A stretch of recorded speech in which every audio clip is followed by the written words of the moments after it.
kind of the whole concept of Iron Man and the Avengers.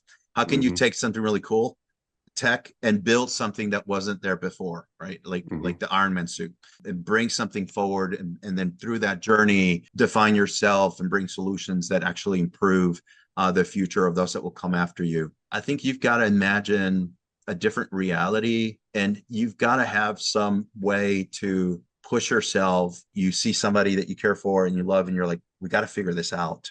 What if success wasn't measured by the size of your company or your bank account, but by the number of lives transformed because you existed? Today's guest has raised over 19 million, led organizations impacting thousands of students and families, built coalitions across healthcare, education, technology, and philanthropy, and now is helping create life-changing opportunities for children around the world through pediatric spinal care. Welcome back to the Perpetual Growth Podcast, the show where we explore the strategies, stories, and mindsets that help you to continuously grow in our health, wealth, relationships, leadership, and life. Because growth isn't just about something we achieve, it's about something we pursue, something we become along the way. And today we're diving into one of the most fascinating conversations we've had on the intersection of leadership, innovation, philanthropy, and global impact. Our guest, Art Serna. Art is the executive director of Spine Hope, a global pediatric spine outreach organization working to provide life-changing surgical care and sustainable healthcare infrastructure for children in underserved regions throughout the Western Hemisphere. He's also the founder and chief strategy officer of Cosmo Renewed, where he advises leaders and organizations on AI-driven transformation, cybersecurity, systems change, philanthropy, and strategic growth. Over the course of his career, Art has raised more than 19 million in strategic capital, led organizations serving thousands of students and families, driven significant operational transformation, and built partnerships across government, education, healthcare, technology, and philanthropy. He has served as CEO, COO, executive director, strategist, educator, and now humanitarian leader. Today, we're discussing things like the future of AI and human-centered leadership, venture philanthropy, building high-impact organizations, raising capital for meaningful causes, cybersecurity and responsible innovation, global healthcare access, systems thinking, and what it truly means to create lasting impact. Art, welcome to the Perpetual Growth Podcast. Zach, a real pleasure to be with you today, and I hope our conversation brings value to the audience. Thank you for having me. Absolutely, I'm sure it will, Art. Now, you spent your career moving between education, technology, healthcare, philanthropy, nonprofit leadership, and now global health. Most people spend their lives becoming experts in one lane. You seem to operate across entire ecosystems. What is it that connects all those chapters together? Zach, what I learned working with executive coaches is that finding a life of meaning really connects to finding your purpose, right? And for me, the journey of finding my purpose in life has needed to include many different industries and many different sectors looking at problems. So ultimately, I figured out that I find purpose by solving meaningful problems that mean something to humanity. So a way to kind of bring it home. So my daughter and I have a 14-year-old daughter, and we've been talking about the meaning of life, and we've been watching the new series of Spider-Man. And so there's a lot of focus on Tony Sparks and Iron Man and how he evolved over time and also contributed to the future generation. And I found a lot of congruency in that. And so we've been talking about what does that mean, because I want her to find her purpose. So over time, that's what I've learned, Zach, getting really close to problems that are complex, that have real human pain and trauma within them, and then applying every skill that I have, every knowledge that I have in building teams to solve them. Yeah, what a beautiful gift. I mean, that resonates with me on two levels. I mean, one, yeah, I'm legally disabled, at least on paper, I would say. I have herniated discs in my back, 7 herniated discs, actually 3 lumbar, 2 thoracic, 2 cervical. I had back surgery 20 years ago, laminectomy, partial discectomy. And the work you're doing is absolutely transformative.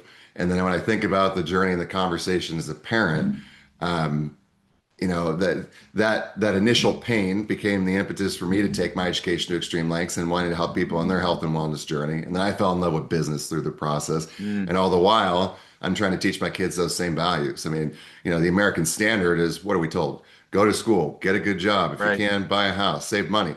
But where do they talk about joy and fulfillment? Where do they talk about actually pursuing your life's purpose? The things that are really all it comes back to is ultimately the fulfillment and impact that we can have through that life of servitude. I mean, where did that come from for you? I mean, was this were these same ideologies passed down from your parents? Was this something that you stumbled on through mentorships? I mean, when you Yeah. look back at your journey, what originally pulled you toward leadership and sharing these values? I mean, not just with your kids, but obviously it's been something that's transcendent for you. Yeah, I think it's definitely the concept of the American dream and the journey of my grandfather and my parents. I would say they were the perpetual entrepreneurs, right? But they didn't fully know the language. They were just trying for the first time to break in. Dad tried many different things.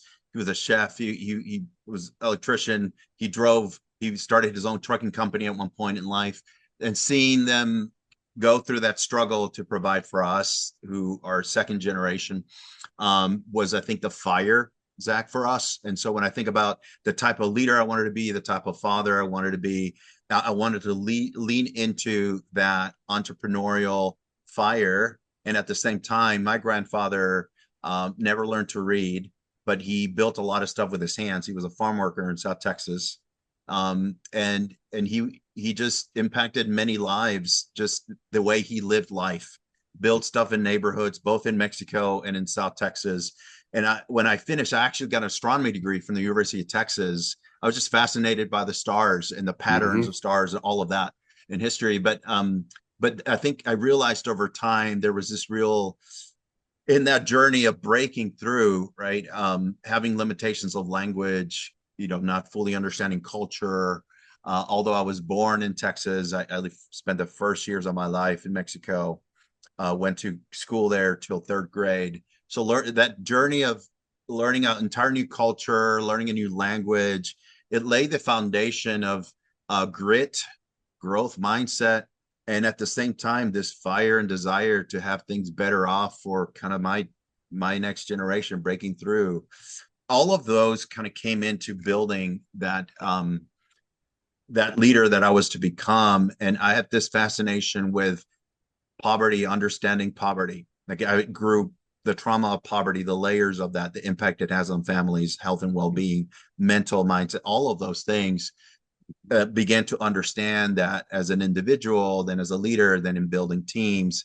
And my minor at the University of Texas, aside from astronomy, was Latin American studies. And I had this fascination of understanding systems in terms of nations, economies. Why are some poor?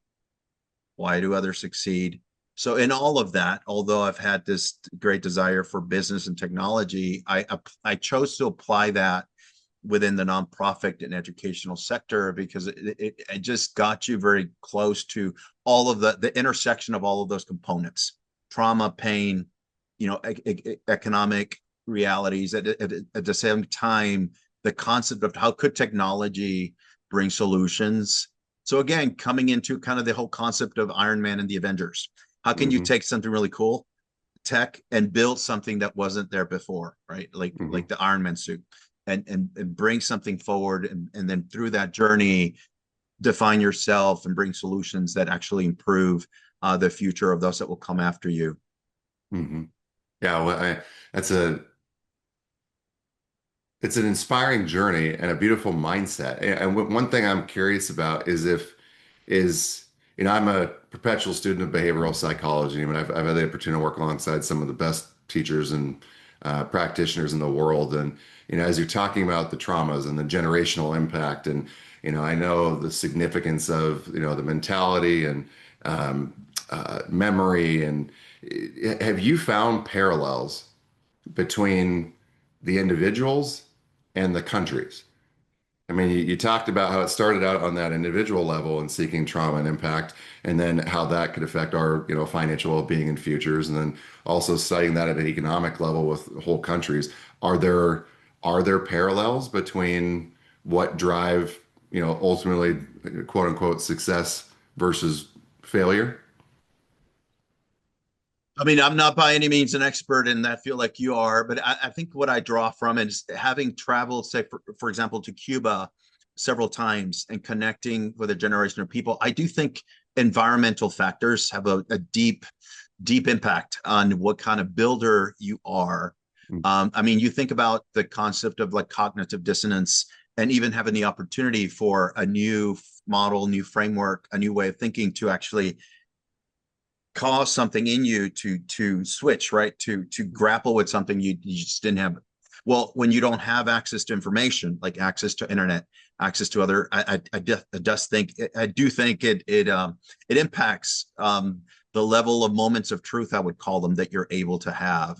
And at the same time, I've known kind of millennial type age folks in Cuba who desire a different future, agnostic to whatever like political affiliation you have.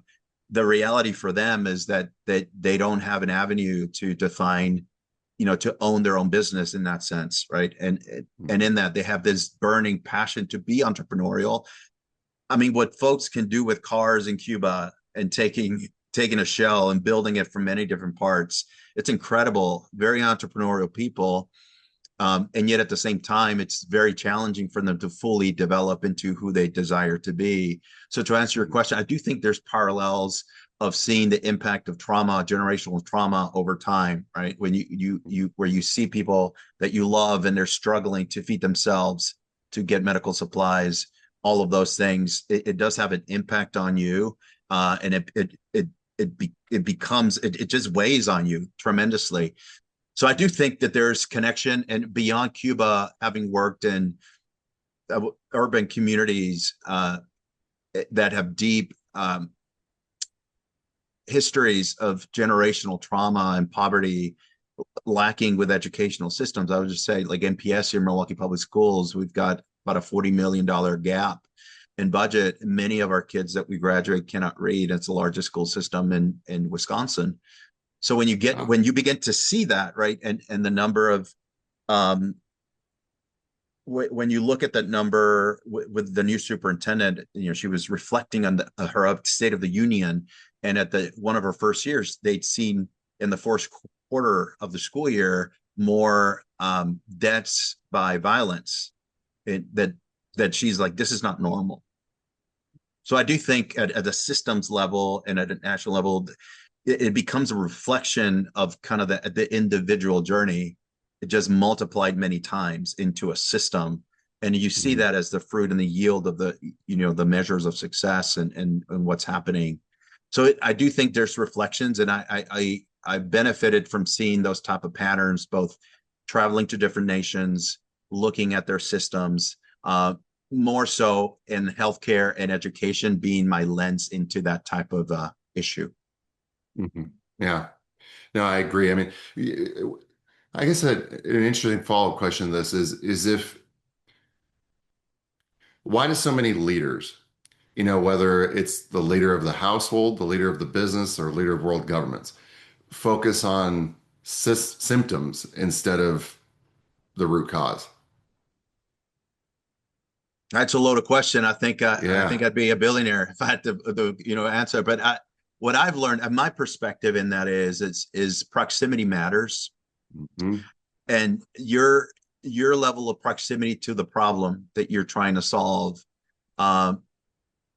it can make it or break it, right? It's just the concept of innovation and being able to bring your skill set to like a different industry, a different type of problem, but bringing that, it requires you to be super proximate to individuals that are living that shared experience of impact. So sitting from like young people within a school system that's failing, and I've had the opportunity to do that and hear from them directly, right, what they actually know to be true, Mm-hmm. and even things that they can't even conceptualize yet, but seeing the impact in their lives, right, when they cannot adequately read, and seeing that in a 17-year-old right? Who's been moved through a system. So sitting in front of that and seeing it and the impact that it has on their family and their desire or their ability to even conceptualize what a future for them could be. Like I Mhm. could become X. Some of them have never seen like just blocks away, like the Great Lakes, right? They live in a bubble. So all of those concepts I think are important, and in proximity to any leader that in your audience that's building, I think people are trying to build something that's meaningful. I imagine a company, a product, a service, and sometimes they're just copying, right? They're looking at something that's working and trying to do it. And I would say what's a secret sauce that I've seen is if you can take something, see what works, like compare it to something. Have I ever seen something like X work? Um, and and begin to build something that just slightly an improvement, but then really know yourself to figure out, well, what can I bring to it that's unique to this issue that will actually change it, right? And you develop a better company, a better product, better service. And I just found that to do that, you've got to be very super present to the problem and not with your solution, not butt into your solution, but be infatuated with the problem, and then allowing your solution to like be like go, because it might be a D level solution, and to get to the A solution. So and right now, Zach, one of the things that I'm seeing is the trends with like micro schools, for example, like individuals like teachers that have been super within larger systems and they know they can do it better, and they're trying to look because they've lived it, they've set cross students. And I think many business leaders can gain insight in how they lead teams and or departments by understanding this concept of being close to their employees, their shared experience. Um, and if they did that for a period of time, I think it would be transformational to their leadership. Mm. It's so fascinating because so often we're taught to zoom out, in order to actually be able to clearly identify what the real problem is. I mean, are we solving for the real problem? Are we solving for the symptom? And a lot of what you're suggesting there, at least initially, is we got to Yeah, get closer to the issues. We have to actually, absolutely. create that time, space, and energy to really understand what's going on in that individual's world or the impact in the organization, community, any context. I love that. That's um, definitely a different lens to look through. And tell us about Spine Hope. I mean, what is the problem that your organization is solving? Yeah. So when you look at the population overall, you see that 2 to 3% of kids globally suffer from scoliosis, some form of spine deformity, and many of those cases we actually don't know why the trigger to that scoliosis is. But some of those have a curvature that is above 70%, 100%, right? So it's really impacting their organs and impacting their Wow. development. And for some of them, it can become life threatening. And when you look at healthcare systems across the world, many of them live in communities that don't actually have the knowledge base, the surgical knowledge, the equipment to actually pull them off. So we've worked at Spine Hope over, now we're nearly reaching 20 years now. I'm newer to their journey and their story, and that's the board coming in saying we want to actually elevate the mission and really accelerate how many kids we can actually serve a year and have multiple sites across the world. But we've worked in places like Ukraine, Costa Rica, Ecuador, Nicaragua, and others, Colombia. And what we found is that the families that we're typically working with are desperate. They have this they understand, right, that they're the complexity of the problem, because you see these children, many of them, it impacts their ability to walk, and in extreme cases like they can barely get around.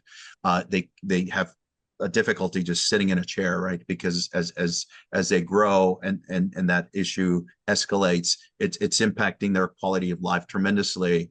And they're reaching out to Spine Hope through our website or through their medical team in house because they've somehow found out the work that we do. So what we do for your listeners, we have a team of surgeons, pediatric orthopedic surgeons that are top of their class all across the US, mostly based in Austin, Texas.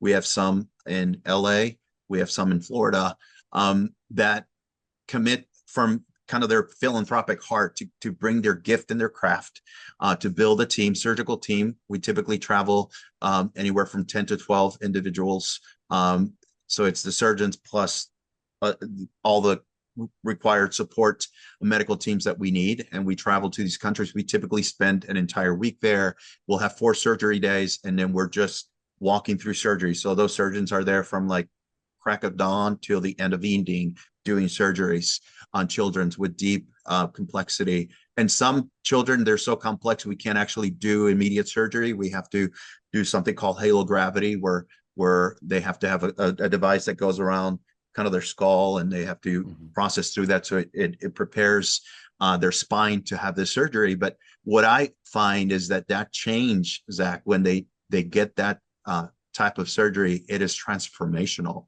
The change that you see, right? And the ability for them to play soccer, to run a marathon after that. And basically you make available a pathway to their future that they couldn't have before.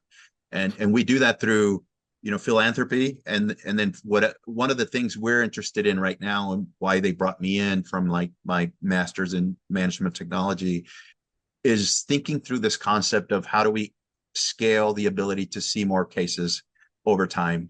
Our goal right now is by 2031 to get to 1,000 cases that we would have seen, surgery cases, and then scaling beyond that. So what would it look like to lean into the humanitarian AI and building a layer of intelligence in the places that we can to accelerate the path to bringing up another site? Right now, we're focused on Ecuador and Nicaragua right now, but we've got interest to do so in Brazil and in Mexico and other places.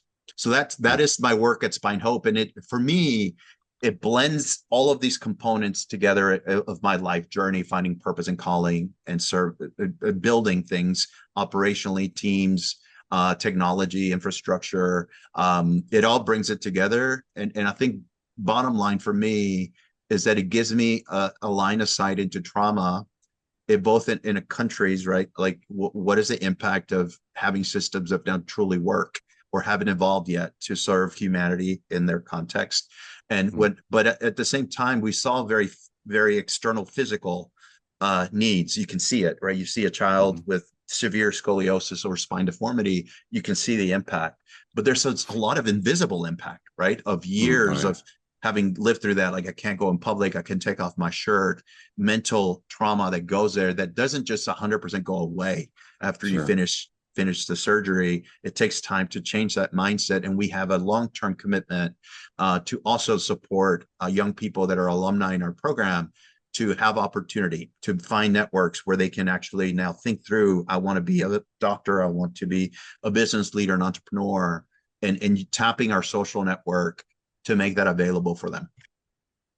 I mean, what a beautiful gift. I mean, I love the fact that you guys are making such a concerted effort to support people globally that are in need of such a significant and life-changing type of care, and that you're going beyond just the surgery itself and also focusing on the human and the mentality and the emotional and psychological aspects of recovery. I mean, one thing I'm really curious about is, you mentioned the scoliosis affects, roughly 2 to 3% of the global population. I mean, that seems like a really significant number. Has that It is a big number. Grown over time? And I believe I heard you say we have no idea what's causing it. I mean, it's something about that to me is both shocking and terrifying. Yeah, there's a particular type of scoliosis that we don't, which is the most prevalent, that we don't know what causes it. It's just true. And I would say, yes, as the numbers, at least from our lens, are very, very large. So our waiting list continues to build over the years, and the systems aren't scaling fast enough. So one of the founders, Matthew Geck, of this founder of Spine Hope, one of his commitments is, bringing an educational component, capacity building into the sector. right? So helping grow the capacity of medical teams locally by using education fellowships to equip local medical teams to be able to do those on their own. So, for example, they do have a proof point of doing it in Costa Rica for a period of time where they were backlogged at nearly like cases that they were behind in that they couldn't quite keep up with. And so with the work of Spine Hope over a number of trips, they were able to support and build up the team capacity where they could take those cases and catch up. And that's over long term.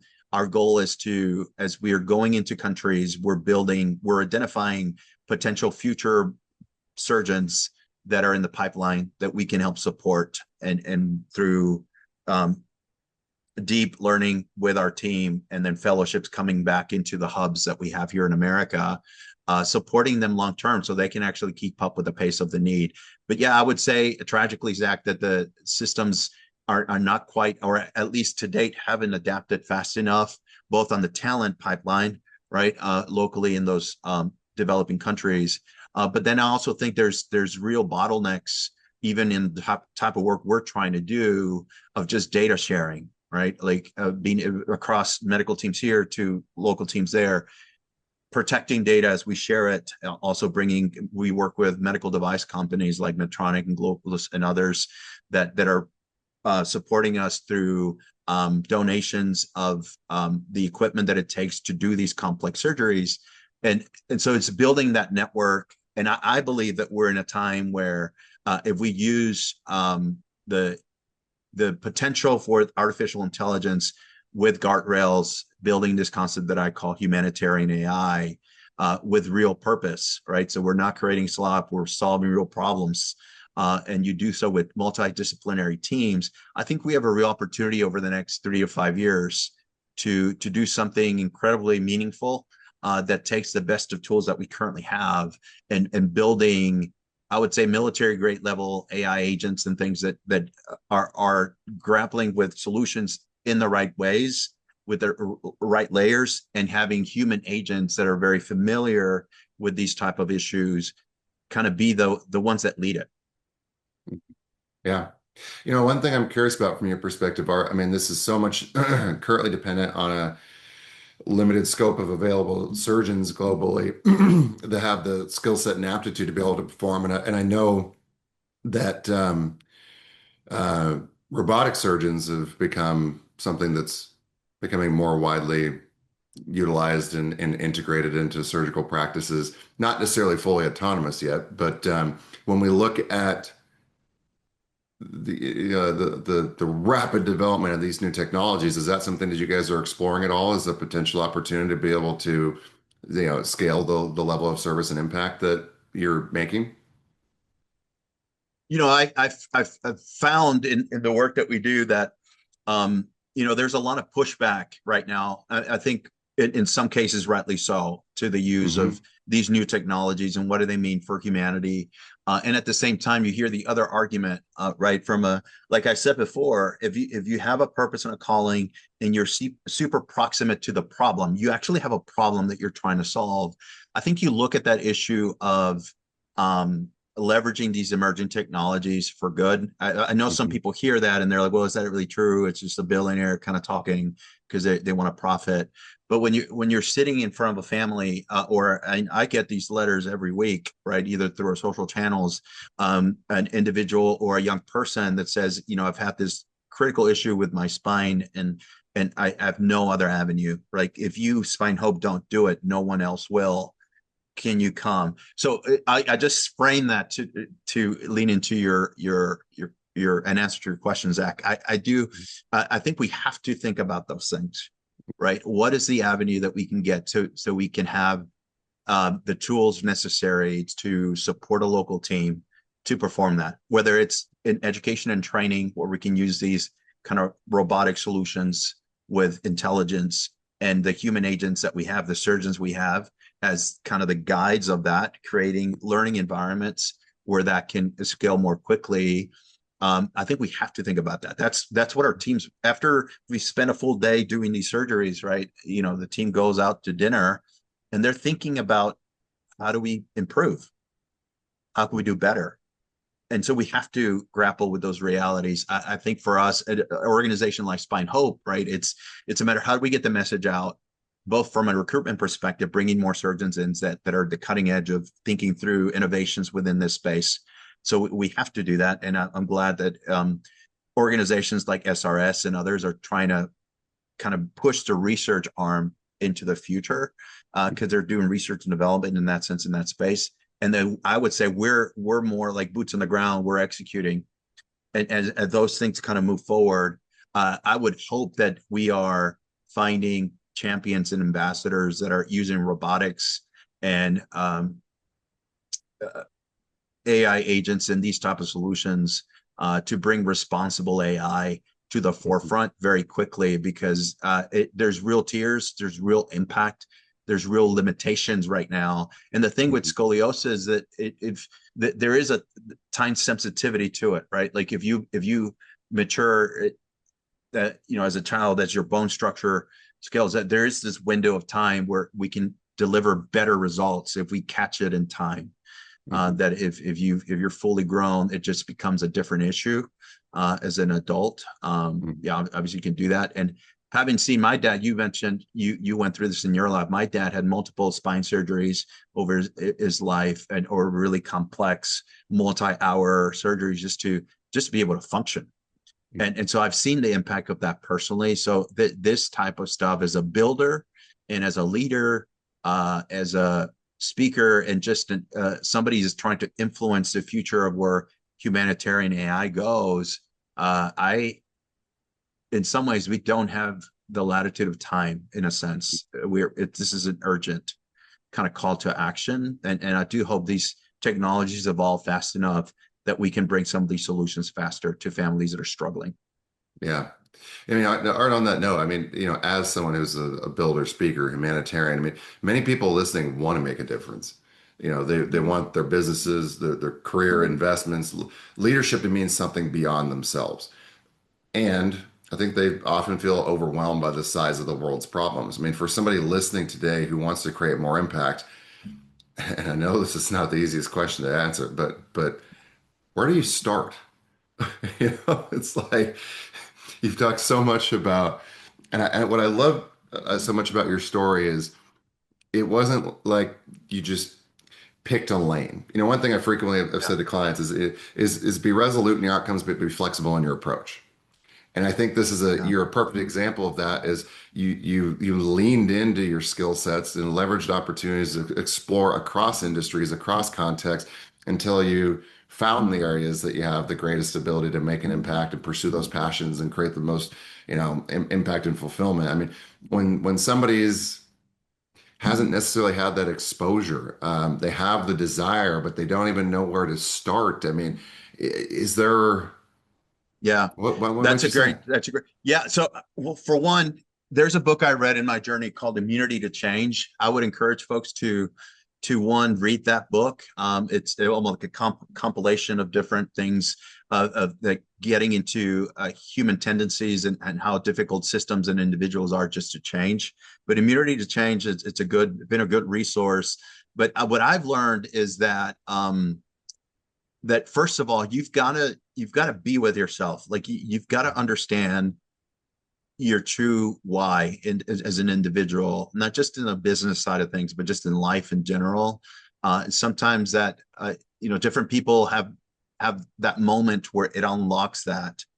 Unfortunately, many people go through life and they're living somebody else's life in a way, somebody else's vision, and they're in a system, and the system will always define you if you let Yes. it. And if you don't have this center of gravity, right, or this deep inner being of yourself knowing, then before you even try to go solve a problem like this, I would say be with yourself, figure out what it means for you to reinvent yourself. And I think for me, the benefit of going through multiple industries, reinvention always means you're always learning something new, Mhm. because you go in, you're like, oh snap, like I have this level of knowledge from before, but this in this context, And over time, you're constantly building your capacity to learn new things and reconstructing yourself. But my encouragement to people is if they go through that journey and find themselves, then I think they need to get proximate to a problem. So, for example, what we do as we build out these missional teams, we're going to Nicaragua in October. We bring individuals with us as volunteers. They bring a skill set and they get to experience the journey with us, be on the ground, meet families, see what we do, meet the surgeons, meet the medical teams. And what I find is when people put themselves in a different environment, unlike what they are used to, right? Mm-hmm. They also are able to ask more meaningful questions to themselves. And I find that in that service to another, as opposed to just being so focused on yourself, that you, in service to another individual, you typically find better answers to your deep questions. And in that, I think it helps you figure out how do you start. Mm-hmm. Sometimes if you're in the similar context, your own office, your own rhythms of the day, it's very difficult for you to get to that level of clarity. So just get out of your shell, get out of your context and environment, go do something meaningful with somebody else. Right now, I like part of my ongoing commitment in finding these like new breed of leaders that have a different meaning for what quality of life means and how they build solutions and products. I collaborate, I co-build solutions with young people, Zach, because I think it helps me see the future. So, for example, my daughter and I were part of the Presidential AI Challenge. We didn't get to go to DC, but she was able to build a solution for foster care. That was very unique to her eye for interior design. She's 14, but she won the technical build for Wisconsin. She was the Wisconsin middle school champ for that. And then at the same time, I'm building with another, a junior in high school. His name's Sebastian. He's building like 2D indie gaming as a youth to solve for challenges of mental health in young people, like body image, trauma, those type of things. So I find that when I give myself to do that, I'm saying there's not like nothing in it for me. There is, it's relationship. And it's understanding, like building something new with somebody. That co-building does something to me. It gives me purpose and meaning. So I would say that's my recommendation of doing something really tangible and meaningful. That because sometimes even for us later in life, you've had enough experience where you've had a failure or two. And I think for that, and some are major.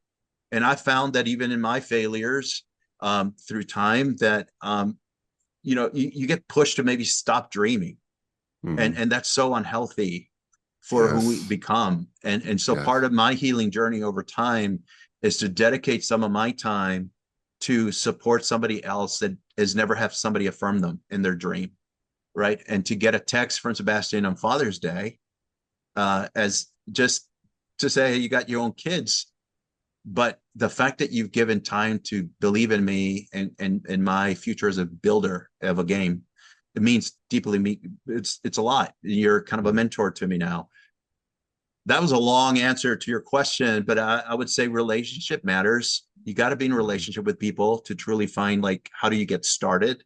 Because people will tell you if you are adept at building relationships, and we do this in our outreach teams when we're on a plane, when we're serving families in Nicaragua over dinner, people will get to know you. They'll understand what makes you tick, what gift you bring to the world, and they'll invite you into opportunities that you would never have if you weren't in that space.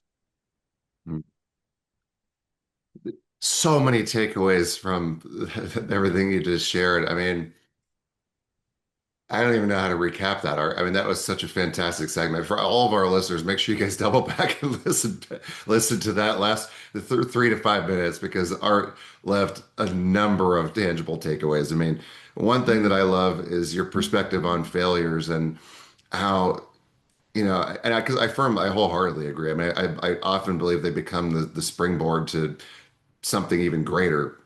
Yeah. I mean, I always say a problem is only a problem if it's perpetual and pervasive. I mean, in other words, if we stay there, if we can find what's good in that challenge, or what we can learn, or how we can use it to expand our mindset or way of thinking, and make that same problem or perceived challenge can really become a gift. And I also like how you immediately thought about the opportunity to, the best thing I can do is get outside of me and go serve somebody else and Yeah. lift them up. I mean, just incredible mindset.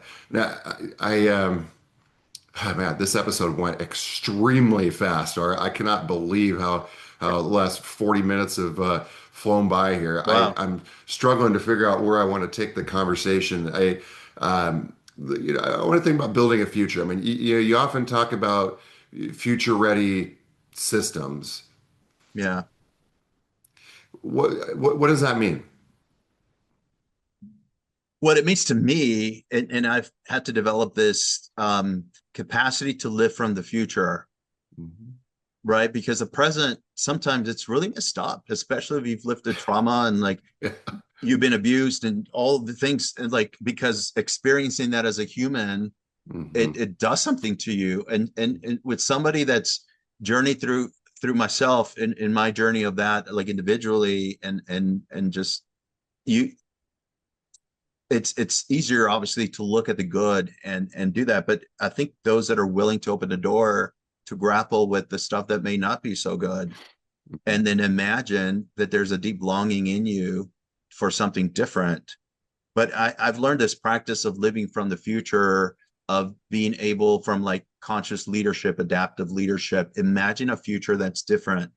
Like I imagine a world where every child that struggles with scoliosis or some type of spine deformity will have access to the quality of care that they need at the time that they need it, right? And that you're not just vocalizing that, but you're actually being to conceptualize it and see it into the future, and you live in that place. Sometimes it's very difficult for teams that I've worked with, because I believe the world can be better, and I live in that, from that frame. The people that don't see that are very present, they get very frustrated at times with it, Mhm. because that I draw from that energy into the present so that I can build and then engage with people. And I was talking to one of these builders I was working with. I was like, I've actually seen you in the future. Like I've conceptualized you as a game builder in the future and the impact you're going to have. And that actually slows me down to see you in a different way. You're not just a junior who's just figuring out how to code. I've actually seen the capacity of what you can become. And again, you have this thing behind you, but like what Tony Sparks Iron Man did to Spider-Man, that concept Mhm. as a Mhm. teenager, high schooler, like I actually see something in you that you can't see yet. And so I've seen that. I've built that in myself over the years. Zach, I just feel like I want to say this for some folks on your call, that sometimes that those failures that we go through, um, you know, I'm not saying it's just a matter of perspective, but many times we, humanity, can be okay with failure in Mhm. some cases and not others. Yeah. So, for example, when you look at Milwaukee Public Schools, a public educational system, and you look at the metrics and you look at the money spent, and it's a system that has lived at some level at major scales in perpetual failure, and it continues. And when somebody would, you might look at your case and be like, I'm a failure, and that's not okay, and I can't keep on. And I would just encourage you that there's many concepts and perspectives of failure that Mhm. humanity is okay with. Yeah. And do not count yourself out by that. You just reimagine yourself, right? And Yeah. so hopefully that's helpful to some. But as a future ready systems builder, I think you've got to imagine a different reality, and you've got to have some way to push yourself to do that. And the way I do that, again, is by proximity, having the Mhm. voices and experiences of other. I mean, some people call it empathy or emotional intelligence, but the love, in a sense, like you see somebody that you care for and you love, and you're like, we got to figure this out. Because as just a hireling or an employee, versus when you're a builder and you truly love what you do, and you have actually an audience that's going to benefit, that that love or care for humanity will push you to reinvent yourself as many times as necessary to get it done. That's how Yeah. I see kind of future ready systems and future ready builders, how they find their path. It's a beautiful perspective. And I love again, I mean, I say something similar. I mean, problems, failures. I don't believe in failure. We either succeed or we learn. It's it. The only time failures become failures I mean, to your point, is if we stay there. And I think the greatest gift we can give ourselves again is remembering that proximity is power, and it's an incredibly powerful tool to surround ourselves with people that are operating at a higher level than us, that are going to challenge our current paradigms and beliefs and ways of thinking, and help expand our worldview. It's something that I don't feel like is shared often enough, or at least those environments are created often enough. I mean, as we wrap up today, I mean, I have so many questions I'd like to ask, but one thing, I mean, you wore a lot of hats throughout your career. I mean, CEO, Yeah. executive director, strategist, fundraiser, technologist, board member, community builder. I mean, which role do you believe, if you had to pick one, has taught you the most about yourself? Now that's a phenomenal question. I would say, I mean, they all intersect at the concept of builder. Like um, in every context, whether it's nonprofit or governmental, you're fundraising because you believe that there is a future reality that's possible, right? You're building a new system, you're building a new safety net, you're building a new service or product, and for me, it's this concept of the humanitarian builder that's very much lived in the heart of my grandfather. So for me, it's a legacy that I'm seeking to now build in with a different tech stack, I guess I would say, instead of skills, to see a world that he envisioned. And in many ways, he's got from my grandfather who couldn't read to now a grandson who's finished his master's degree, been over multiple countries, and seen like millions of dollars raised to support the future of humanity and people with deep pain. I think I would like to say, I think he would be proud, and he's looking down proud at that. And I think for me, it's some different people in my life, Zach, have contributed in many different ways to my development, or in my failures were there when I needed them to be. They picked up the phone, they were present, or they came in proximate relationship.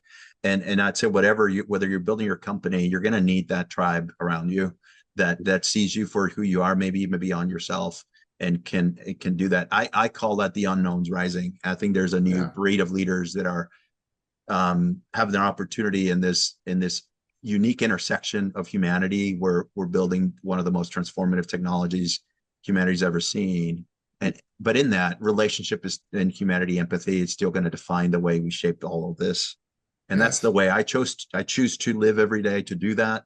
And the future, I guess, the remainder of my life, I want to dedicate to build meaningful stuff uh, that benefit humanity, but do it in a community of people that feel the same way. And I feel, whether that leads to a ton of monetary benefit, I think my biggest desire is to have deep relationships with people who care about this the same and are building this stuff together. And I found that gives me energy every single day to get up and do the work. And so I'm trying to find those people, Zach, that are shaped that way and are trying to build that across industry, because I think that multidisciplinary cross industry thing will keep us critically thinking. And I think we need that to lead well in kind of the AI era of intelligence. Yeah, I wholeheartedly agree. Again, I love, cherish, value your mindset, belief systems. I mean, the driving force of it that compels you. I think I wholeheartedly agree. A life of service is a life of fulfillment. There's more than enough pain to go around, and there's also more than enough abundance. And we can find that convergence point and be a force for good. I think it's not only a duty, it's a gift. I mean, Art, for those who want to learn more about your work, support Spine Hope, connect with Cosmos Renewed, subscribe to Omega Pulse, or simply follow your journey. I mean, where should they go? Yeah, I encourage folks to find me on LinkedIn for sure, but spinehope.org. They can keep up. If they ever want to volunteer, come on a trip with us, they should go there. And then last of all, unknownsrising.com is where I carry more my personal journey of kind of the intersection of all these things. So they can keep up with that and reach out. I've got an assessment on that website. If you're like, I don't know if I'm that kind of builder or not, they can take that assessment for free on unknownsrising.com. And I just say, reach out, build community, build relationship. I'd be happy to meet with them.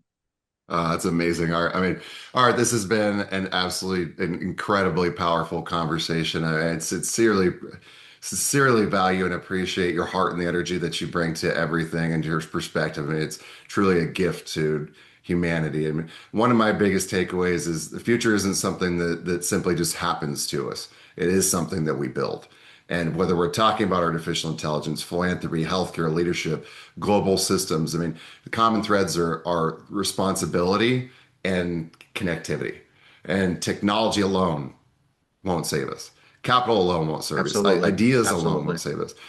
But when purpose, innovation, leadership, and action come together, extraordinary things become possible. So, all right, thank you for sharing your wisdom, your perspective, Thank you, and Zach. your mission with us today. And to our listeners, thank you for joining us at the Perpetual Growth Podcast. We'll make sure we have all of Art's contact information in the show notes. And remember, growth doesn't happen by chance, it happens by choice. We'll see y'all next time.